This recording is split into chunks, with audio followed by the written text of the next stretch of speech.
As a Christian nation, what can we do as an ordinary Filipino citizens sa ganitong sitwasyon ng ating bansa? Lahat tayo apektado. Mahirap, mayaman, middle class. What can we do as a Christian country para naman magkaroon ng magandang kinabukasan yung ating bansa? Well, the Bible is very clear on this. Sabi ng Biblia, if my nation that I call by my name will humble themselves and pray. Diba?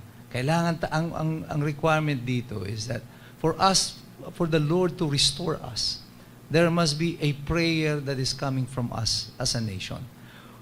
Lahat tayo nag-aambisyon na baguhin ang lipunan, baguhin ang Pilipinas. Pero meron bang nag-aambisyon sa atin na baguhin ang sarili?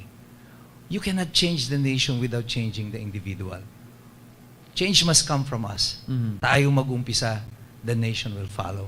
So, tayong lahat, mga Pilipino, kanina tinatanong din sa akin ito. I think sabi ko that the revolution is not gonna start in the government alone.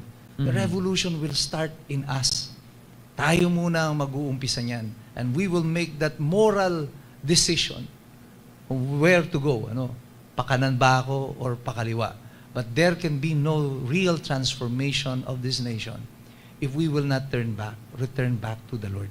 Kailangan natin yung tunay na pagbabalik natin sa Panginoon. And this is what we need right now. Kaya kami, nagbabahagi. Isa akong pastor. But I engage also in political discourse. Because sabi ng Panginoon, seek ye first the kingdom of God and His righteousness. Magkasama yun eh. The righteousness of God and His kingdom. Hindi mo pwedeng basta saliksikin yan. Yung kanta, kagaya ng kanta ni Butch Charbet nun, yung buhay Kristiyano ay di puro hallelujah lang. It is not enough that we just raise our hands and praise. We've got to move kasi gagamitin ka ng Panginoon para baguhin mo ang bayan nito. This is part of our obligation to ourselves, to our children, to our grandchildren, to the nation, na maging bahagi tayo ng pagbabago ng ating lipunan. All right. Amor está com você, amor está com você.